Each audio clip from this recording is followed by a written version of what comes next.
Hey everyone, Chat Sematary is back, as is Drew Deach. We're discussing Needful Things, the film, today. I already discussed the book, and I will link to that in the show notes in case you missed it and want to go back and check it out. Drew, how are you doing today? I'm doing pretty good. I'm excited to talk about Needful Things, as it's a Stephen King book and story and movie and everything that at this point feels kind of like a B-side. Like it's not the biggest target, I think, for a lot of people. And right. Doing research on this from the movie end, because I've not read the book, and I'm interested to hear your perspective, being somebody that's read the book and covered it on the show. I'm interested in that this movie seems to be pretty, I would say it leans negatively in reception, but it's kind of on the fence. It's kind of down the middle as far as its reception goes. Right. And because I have read the book, which is pretty lengthy, it's one of those novels where Stephen King just does so much character work that you can't really pack into 2 hours of a movie. And we've seen this happen with other ensemble books of his, particularly It, where it took the form of a miniseries initially, and then 2 quite lengthy movies more recently. And there's just something about the ensemble cast that make it so hard to dig into the kind of character work that Stephen King does in his novels and translate it to the screen as well.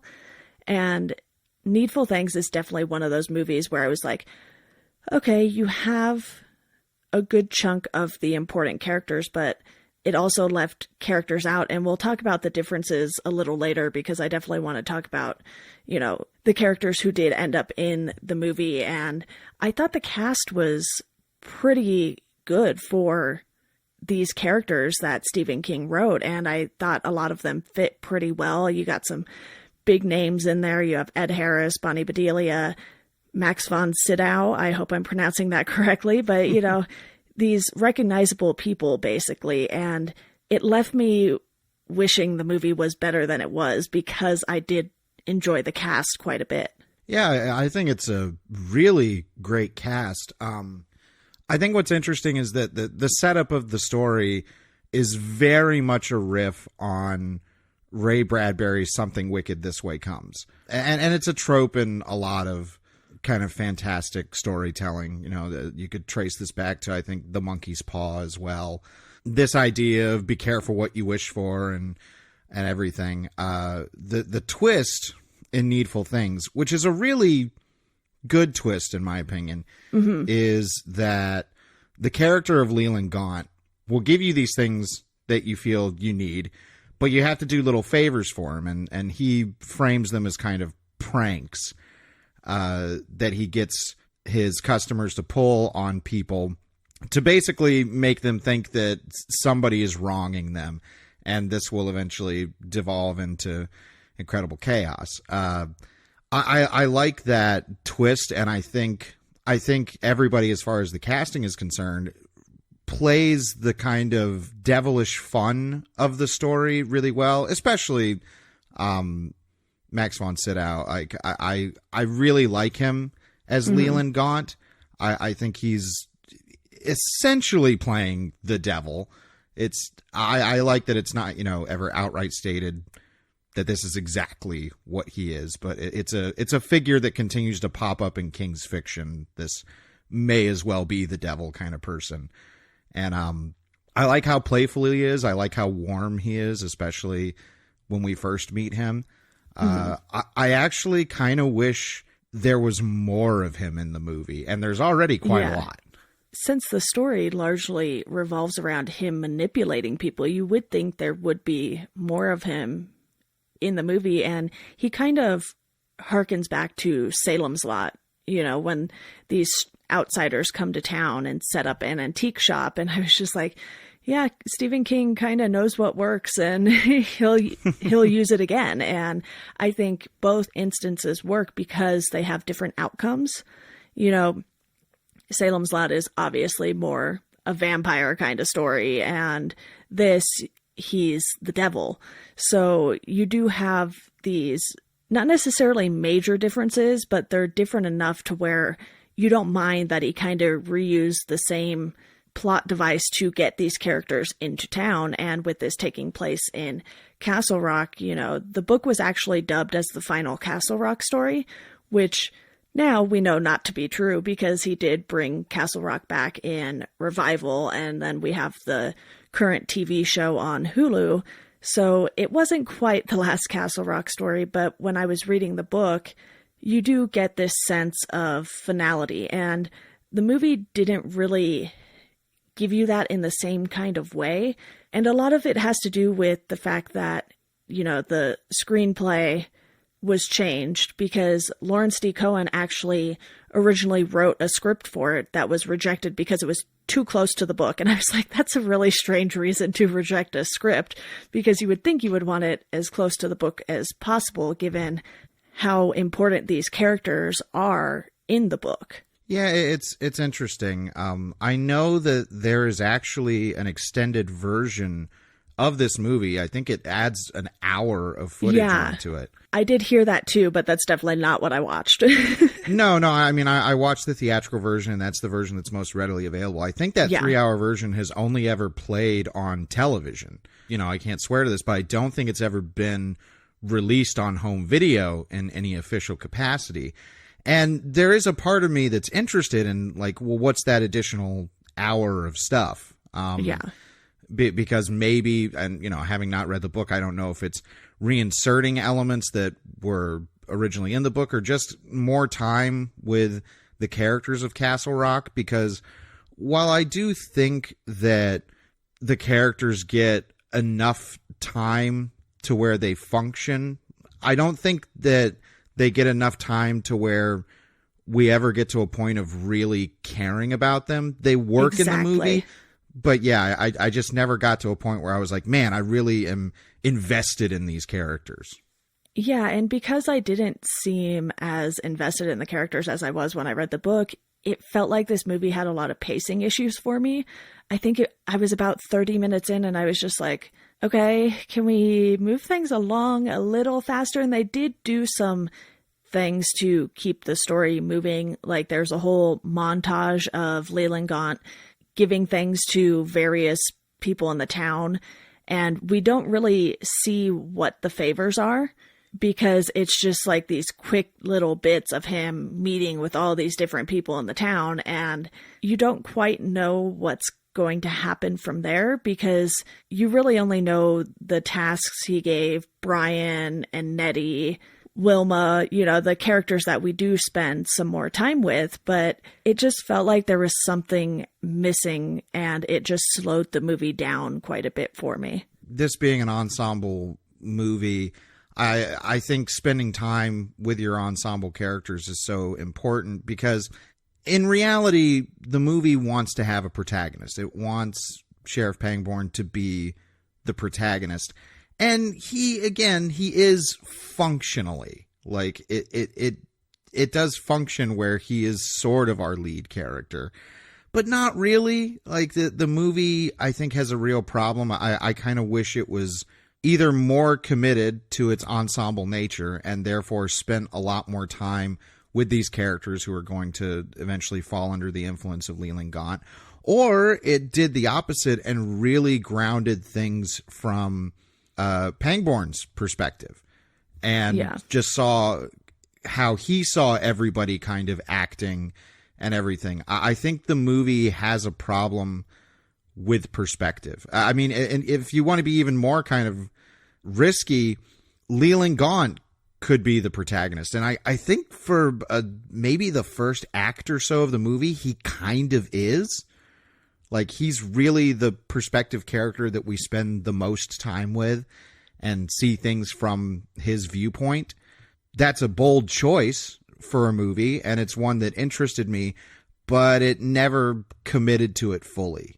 And I think that when we talk about the ending of the movie eventually, I think that's one of the reasons why I feel the end of the movie doesn't quite satisfy the way it wants to. Yeah. But there are good things. It sounds like we've been mostly kind of negative on this, so I do want to say something positive. I kind of love J.T. Walsh in this movie. Yes, I think so good. He's having a ball. Yeah, he's easily the standout of the ensemble for me as Danforth, Keaton, Buster, and by the end of the movie, he's obviously the one who's been kind of the most driven crazy by Leland Gaunt. But every time the movie would kind of cut away to his vignette and his story, I was immediately roped back in. He plays that neighborhood jerk so well. You can see it when he's at the police station. You can see it when he's with his wife, and it never changes no matter who he's with. So you know that this is just the core of this character, and he's not going to change.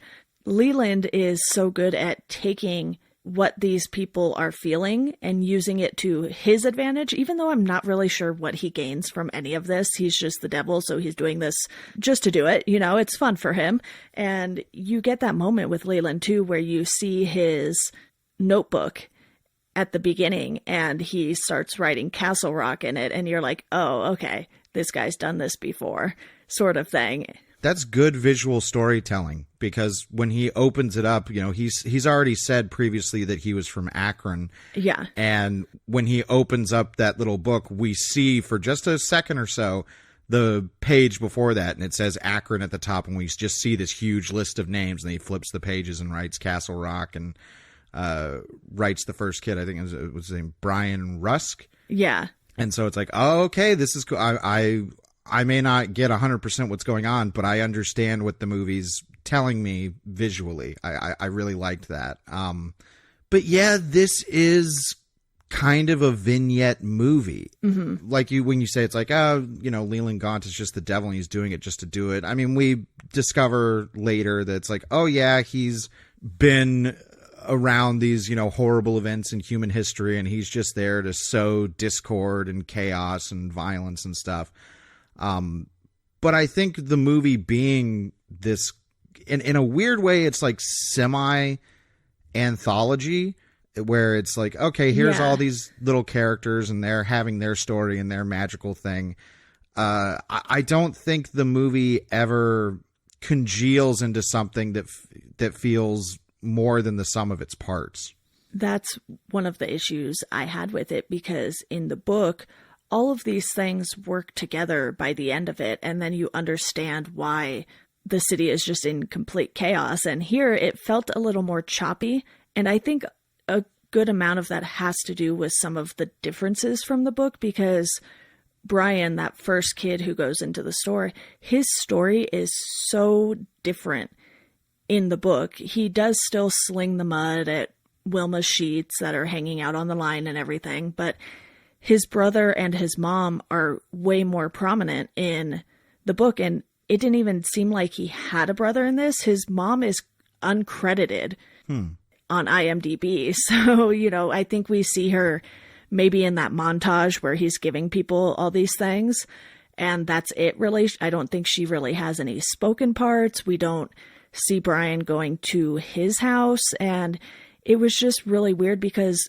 not to spoil the book completely for you, but Brian commits suicide in the book. Okay. Well, it's interesting. And his brother sees it. Ah, okay. So it affects his younger brother, but because they just take the younger brother out of the picture completely, and the mom pretty much, it has a much different vibe, because Pangborn saves him. You know, Pangborn isn't even around Brian when this happens, and so many other things were changed, and I was just kind of like, you know, I think if they would have stuck with some of these big things that happened in the book, you know, a kid committing suicide because of the shop owner, that's a big deal.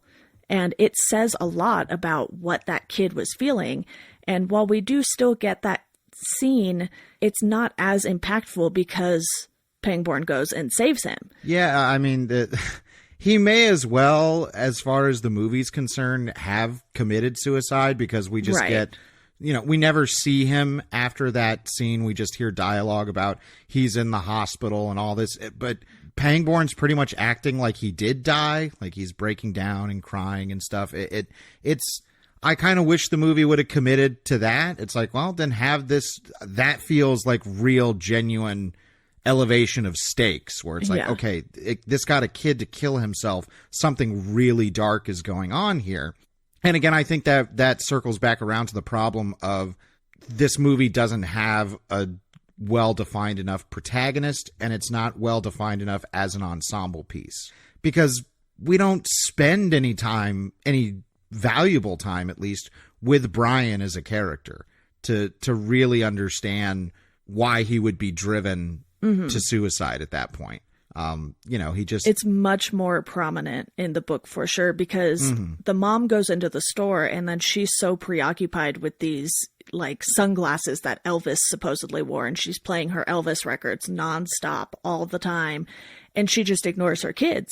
Okay. I like that. Yeah, there's this aspect of neglect from the mom's part, and then the little brother witnessing the suicide. I think that might be more powerful than a cop witnessing a suicide, because this kid's little brother looked up to him, and it just has a different twist for Brian's story. And a more minor thing is that the baseball card is different. In the book, it's a Sandy Koufax card, whereas in the movie, it's Mickey Mantle. And, that's so minor that I didn't really care, but it just stood out to me because I was like, why is that the thing you change kind of thing? But maybe it's because the general public would know Mickey Mantle more readily than Sandy Koufax. I have no idea who Sandy Koufax is, to be honest.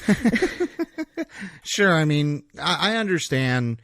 And this is definitely something that you've been exploring on this show. It's like when you adapt a piece of work, it's obvious that you're either going to change things for your own reasons or to help differentiate it from the material, or to do something that you think will work better in a movie or television show or whatever than a book. Because a book is kind of, you can spend as much time or as little time as you want on anything. The rules of books are a lot looser, and I understand like changing certain things. I think what interests me, having not read the book, is that I get the sense that the book creates a better sense of Castle Rock as a town with real people in it. Like by the third act of this movie, when the town has just gone crazy, and it's to comedic levels, and I don't think that's the intention. I think it's wanting to be a little bit more profound and disheartening than that. But by the time that the town has been engulfed in flames and everybody's rioting and stuff, I was like, I don't know 80% of these people, and even the ones I do know, they're kind of one note. Like the two warring ministers, I think it's the Baptists and the Methodists. That's it. Like that's their one note that they play. And it's like, oh, they're not really characters. They're kind of cartoons, especially by the end of the movie. Yeah, and it's not to say that the book didn't have sort of these outlandish moments or anything, but by the end of it, you really felt like this was just a town in shambles. It was almost like the ending of Carrie, where the town is just completely destroyed. And obviously Castle Rock doesn't get abandoned in the same way, but these people have been turned against each other in such a way to where everything has gone wrong. And there were a lot more characters in the book who didn't even make it into the movie. Like there's a whole set of characters that are at the school. I don't know if it's the high school or the middle school. It might have been the middle school. It's whatever school Brian goes to, basically.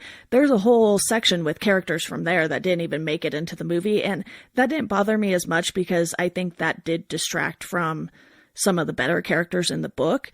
But you also have this big change to Alan Pangborn, who doesn't go to the store right away.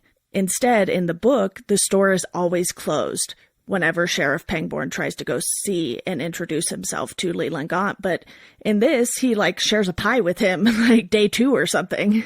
Yeah, well, I like that as a difference from the book. The idea that Gaunt on some level knows he has to keep Pangborn out because Pangborn is like the one good soul that could ruin his work.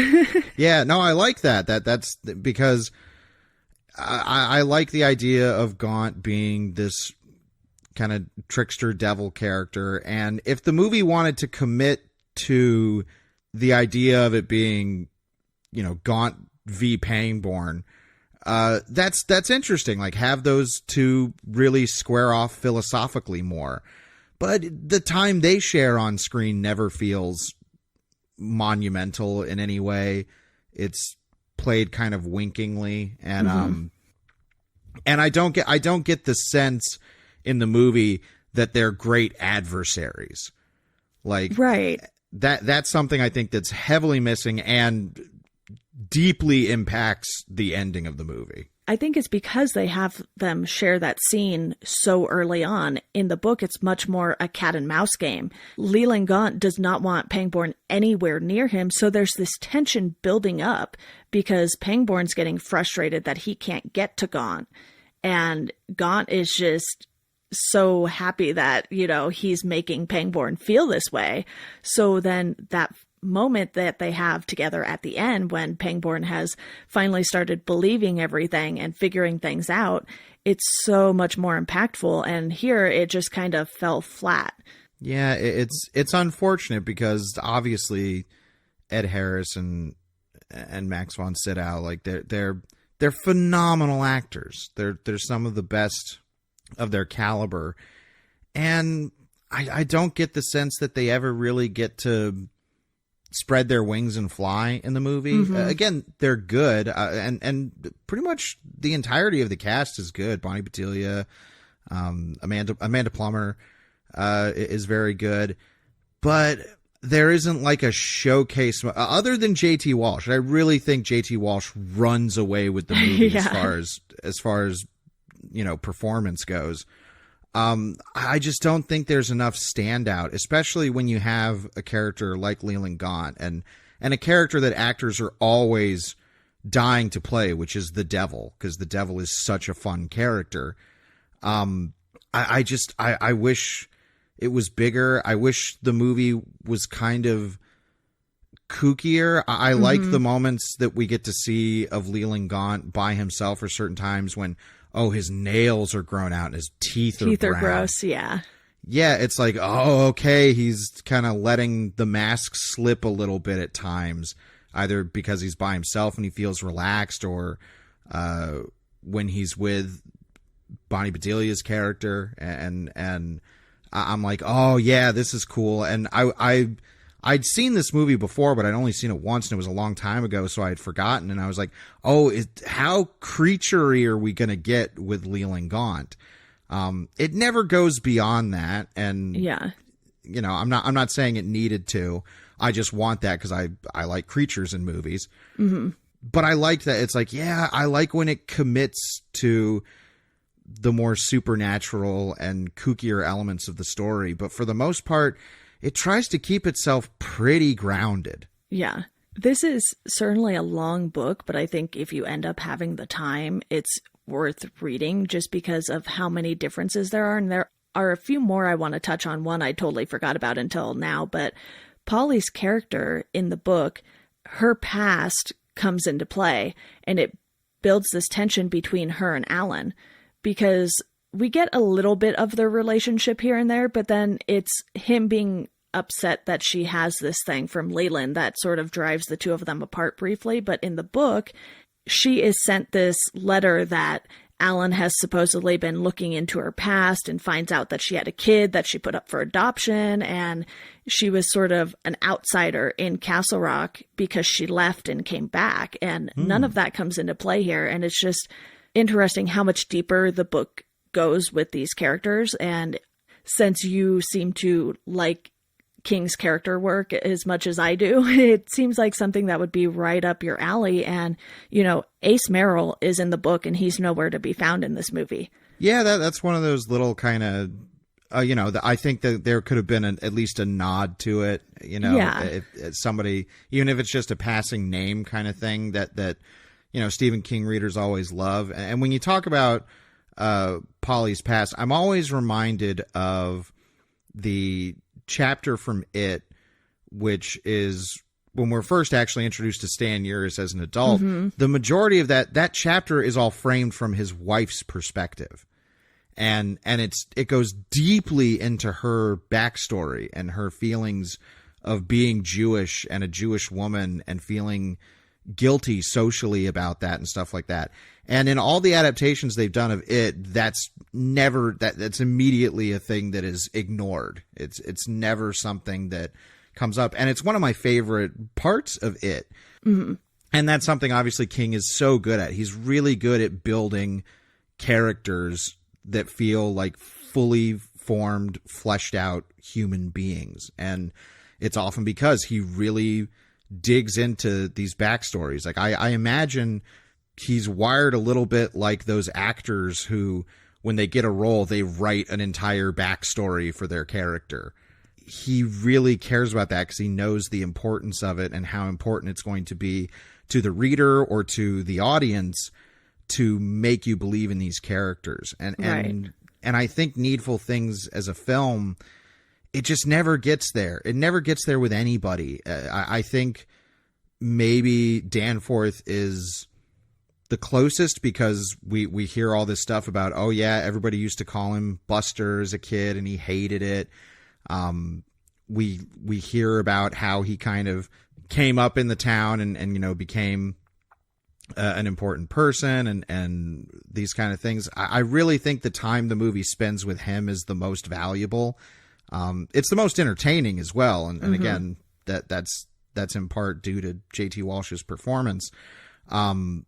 But otherwise, I mean, even Polly's whole thing, with her arthritis and the pain that she's in, it never solidifies. And it's good to know that, at least in the book, that there is a lot more attention paid to that. And that doesn't surprise me at all, knowing King. He's, every single prominent person, I'm sure, gets an entire chapter that we just, get to know everything that we need to about them. And that's the luxury that you can have with a book. But with a movie, it's got to find the right ways to do that. And maybe, like I'll say again, the ensemble approach wasn't the way to go about it. Maybe it was more about nailing a perspective. Because as it feels in the finished product, I think the movie feels kind of aimless as far as the character perspective is concerned. One thing I think the movie did get right with Wilma and Nettie was their feud, because that played out pretty close to how it plays out in the book. Brian throws the mud on the sheets. Wilma blames Nettie. Rader gets the short end of the stick there.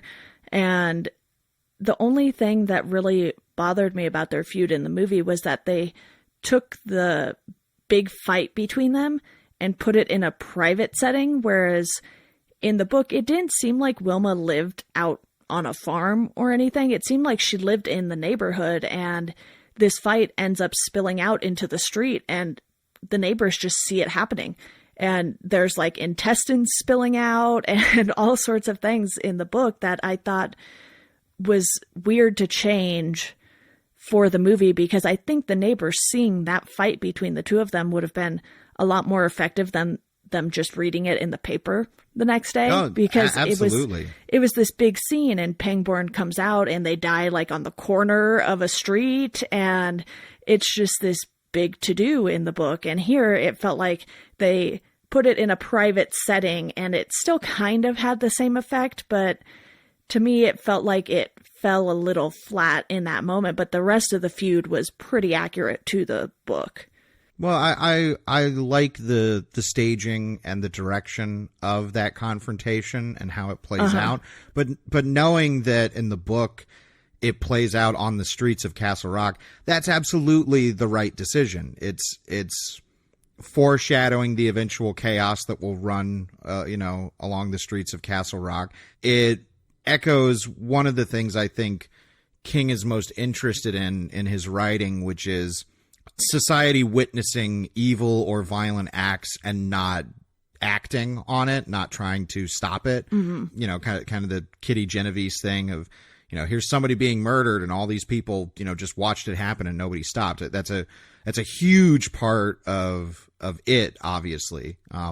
and it's said that there's a supernatural influence, that the town doesn't do anything because it is influencing them. But that's definitely, I think, metaphorical for this kind of societal apathy that we have towards violence and evil happening. And the idea that in the book that fight happens in the streets seems like the perfect kind of, the first domino to fall in what will eventually consume the town of Castle Rock. I definitely think that where the movie goes, as far as that big final, the tearing down of the town and everything, that was the moment where I was like, I'm ready for this movie to end, because this isn't hitting me. Like, this should feel way more dangerous and tragic than it actually does. And I don't know, as far as the filmmaking elements of it, maybe some of that has to do with the direction. I also think that the score by Patrick Doyle is, I don't know, the movie feels lighter than I think the subject material is. Like, I don't know how seriously it's taking itself, and I don't mean that in like it's self-parody, but I don't know how the movie is wanting me as an audience member to react to the descent into hell that Castle Rock finds itself in. Mm-hmm. I think that's not quite communicated well enough. And then by the ending, when Alan Pangborn, Ed Harris, literally has to have his I learned something today speech in front of the whole town, I was like, man, is this supposed to be silly? I don't think it is, but it's coming off a little silly. I don't even know if that happened in the book either. It was one of those things, I was watching it, I was like, was this in the book? Because, as you know, I'm reading these books pretty much back to back for this podcast. So by the time I, get to the movie for something, the book details are a little fuzzy, but this had so many differences that a lot of them stood out to me. And I know we've been sort of leaning more negative during this discussion, but they did have some things going for them. And I think it just didn't culminate in the ending we were hoping for. And that really just kind of leaves you feeling a little deflated. You're kind of like, oh, okay. All right. Bye, Leland. Have fun on your next trip. I mean, I don't need the ending to be something kind of out of a episode of Supernatural where, Alan Pangborn's like, well, I found this magical amulet that I can use and it'll blow up Leland Gaunt or anything. There is I do like that explosion though. Yeah. the explosion of the Needful Things shop is a very well done explosion. And then him just walking out of it, I thought that was at least some good imagery there. Yeah, that's very cool. It's exactly what you want for like an immortal devil type character. It's like, oh, it's cool. But by the time he drives off in his classy black car and disappears, it's like, okay, like what did we learn? Like what was the greater impact on these characters? It doesn't really land the way I think. But that's my biggest thing with this movie, because like you say, it sounds like we're very much skewing negatively. At the end of the day, I think Needful Things is okay. I don't think it's like a bad movie, but it's kind of a confounding one because I'm not exactly sure how the movie is trying to present itself tonally. Right. It did seem a little all over the place for me. I was like, okay, you're giving us these characters who were prominent in the book, but then you're leaving out such big moments. Ace coming back because he had been gone from Castle Rock for so long was a big deal in the book. And then we don't get that, and we don't get Pangborn being distracted with Ace and Ace doing favors for Gaunt. And I was just like, how do you leave this character out of the movie completely, given the history of the character? Ace Merrill, played by Kiefer Sutherland in Stand By Me, was pretty good. And now he's being brought back to life in Castle Rock Season 2 in more ways than one. And he's this character that I think people would recognize because the Merrill family has such roots in Castle Rock. And to just totally leave him out, I was like, oh, what's this movie doing? And I was like, that's one of the weirdest choices, I think, for me out of this movie, because if you've read enough Stephen King or watched enough of the movies, you know there's this sort of connected universe. He comes back to towns repeatedly for a reason. And to go back to Castle Rock and be like, well, we're just going to give you Pangborn and that's kind of it. I was like, okay, all right, I guess that's fine. I definitely think that, again, having not read the book, but knowing that Ace is prominent and is doing favors for Gaunt, I think that could have been integrated into the movie in a really fun way, basically kind of having Ace be the character that is working for Gaunt and enjoys it, or is the one person who's kind of hip to, yeah, this Leland Gaunt is a bad guy, but I like that. And, screw this town. I want to help tear it down. Like giving him kind of a sidekick, a familiar of sorts. Mm-hmm. That could have been an interesting role to have Ace Merrill play in the movie version. I like that idea, kind of giving us another kind of mini boss sub villain. But yeah, when this movie wrapped up, and it was all said and done, again, having not read the book, I immediately thought, I'm surprised that Needful Things has not been readapted in some fashion, especially now that we're still living in a big renaissance of Stephen King adaptations. I'm shocked that this movie that came out, it's coming close to, I think, 30 years now. I'm very surprised that nobody has attempted to do a different version of Needful Things, because I feel like there's a really good adaptation that could be made out of this, even having not read the book. Mm-hmm. But I don't think this movie is it. I would really love to see some sort of mini-series, limited series, whatever they're calling them these days, where you get to spend more time with these characters, getting more of Alan and Polly's relationship background, even adding in that whole thing with Pollys Past. And, Nettie has a past that everyone in town seems to know about. And I think it's played down a little in the movie for the sake of time, probably. Mm-hmm. But that's something you can explore more, because she killed her husband. That's kind of a big deal. And she went away for a bit, and then Polly took a chance on her. And I apologize for completely spoiling the book for you, but it's one of those things where there are so many rich details in the book that just get lost in this movie. I think a lengthier adaptation would serve it well. And it's one of those things where certain Stephen King stories can be lengthened. I brought this up recently. Shawshank is not a long story. Mm-mm. It's a long movie, but it works because of how they pace it, because of the cast and how they give these characters this richness to them. And I think that was missing with Needful Things.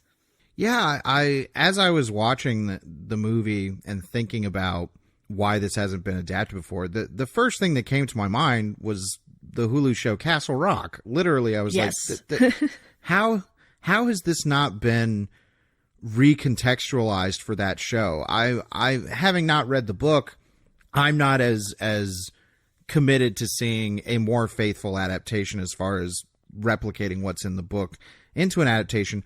But with Castle Rock, I'm like, I can't believe they haven't at least had the Leland Gaunt season, like where it's like, yeah, Leland Gaunt comes into town and sets up Needful Things, but it's going to be different. It's not the exact same story. It's just, here's his evil curio shop.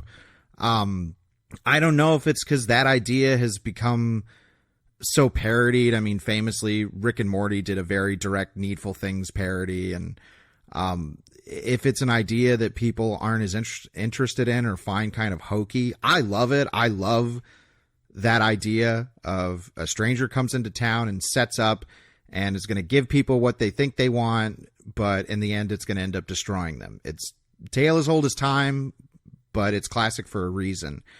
And yeah, this just seems like the kind of story where you need a lot more time to tell it, which, to be fair, I am intrigued by the 3-hour television version. Like, I would really like to know how substantial the things are that are in that version, because it's possible. I mean, knowing that it's for television, content-wise, obviously it has to toe a certain line. But if it's spending more time with, you know, characters like Nettie and Polly, I think that's really good. I think that's absolutely what the movie needs. And maybe in, you know, our modern era of media, a limited series or some kind of series that at least, you know, takes off from the core idea of Needful Things, I think would be great. I have to imagine if Castle Rock gets another season at Hulu, they have to be looking at this. This seems like the most obvious target to wrap into that whole universe. My only concern with that would be the fact that they already used Alan Pangborn as a character, and he was much older in season 1, and you could tell that all of these things that had happened to him affected him in such a way to where he kind of always felt like he was losing his mind. And going back through King's work chronologically, reading The Dark Half, watching the movie, reading this and watching this movie, it gave me a much better understanding of why Pangborn was the way he was in the first season of Castle Rock. So I think you'd probably have to twist it and go in a bit of a different direction because, well, let me preface this by saying minor spoilers for Castle Rock season 2 right here. They did connect season 2 back to season 1. I won't say how. That's all I'll say. So super minor spoiler there. But I think with anthology series, that's something that happens. We've seen American Horror Story do that, where the same character will pop up in a different season. And I think it's interesting. So, you know, I hope you don't think that's too much of a spoiler for Castle Rock season 2, but with that wrapping up soon, I think it'll be interesting to see how the final episode, which is actually the day after we're recording this, by the time this episode comes out, everyone who is current with it will have hopefully seen that episode. But Castle Rock is definitely doing some interesting things with the Stephen King universe and taking these characters and twisting them because, you know, Annie Wilkes in season 2, her age doesn't really line up with Pangborn in season 1, so everything is super weird. So they could probably find a way to incorporate maybe a younger Pangborn again and go back in time. So, I mean, I haven't kept up with season 2 of Castle Rock, so I don't know, but it just seems like Needful Things, especially at the time when it came out as a book being sold as the last Castle Rock story, it's important in that kind of, its importance in that Castle Rock universe. It feels like the best target for them to do something with, because this movie as it stands, we said it before, and I think, you know, it bears repeating. It's okay, and if there are people out there who really like this movie, I'm kind of envious of you, because this is one of those movies where it's okay enough, but it's really frustrating and confounding because you can see how pretty much step by step in every area where it could be better. Like the things it could improve upon to better tell the story that it wants to tell. As far as the filmmaking elements, I think it's a very well made looking film. There's some questionable backlot stuff as far as the town of Castle Rock, but that's fine. I accept that illusion in movies. Yeah. But otherwise, like, yeah, as a film, I think it's fairly well put together. I think the cast is fine, but I just feel like whatever core of the story beyond the basic kind of good and evil struggle, I just don't think it's there. I just don't think the characters are there enough, and it's a shame because I see exactly where all of this could be interesting, and clearly that material is available in the book for anybody that wants it. But if they ever do get around to doing something with Needful Things again, I hope they find the right perspective for it. Like if season 3 of Castle Rock was announced and it's like, we're doing Leland Gaunt is going to be kind of our main character of the season, I would be absolutely fascinated by that. Ultimately, I think we both ended up feeling roughly the same way about this movie. I did end up rating it a 2.5 out of 5 because having read the book, I could pick out things and be like, okay, this was how the book portrayed it. And they did this part well, but then they made so many other decisions that threw the movie out of balance for me. So I was kind of like, all right, it's middle of the road. That's exactly what it is for me. I agree 100%. It's very much on the fence. And sometimes those movies are the most disappointing because you'd almost rather they tip it over into hilariously bad. yeah, like such awfulness that it's remarkable. That's the worst thing about that I can say about Needful Things. I don't think it's a remarkable movie hardly at all. Maybe I'd say again, and I've said it like 1,000 times now, with the exception of JT Walsh's performance. That's the one like remarkable thing in the movie that is worth seeing the movie for. Other than that, yeah, well, I think that's a good place to wrap this up. I'm glad we were very much in agreement with this. I know we've pretty much, I think, been close on all of the movies we've discussed so far. You definitely like Sleepwalkers more than I did, but I understand where you're coming from with that one. And it's one of those things where it's great when I agree with someone on a movie, but it's sometimes a little more fun when you disagree with someone on a movie, because then you get these two totally different opinions on these adaptations. So, you know, it's always fun talking to you, Drew, and I am very glad you signed up for this one. Oh, me too. And don't worry, maybe when we finally make our way to Children of the Corn 3 Urban Harvest, we'll have our disagreement there, because I think that's a fantastic movie, and I have a feeling I'm one of the few people out here that thinks that. So we'll see. I'm looking forward to that. I know we have quite a few 90s adaptations that we'll be discussing together. So before we go, I quickly want to let you all know about our Patreon. You can support the podcast monetarily there. If you cannot support the podcast monetarily, the best way to do so is to rate and review the show on iTunes, Google, wherever you listen to podcasts, subscribe, and you can follow us at Chat Sematary on Twitter, Instagram, and Facebook. Drew, thank you again. Thank you for having me. And to our listeners, thank you all for listening, and we hope you enjoy the rest of your day.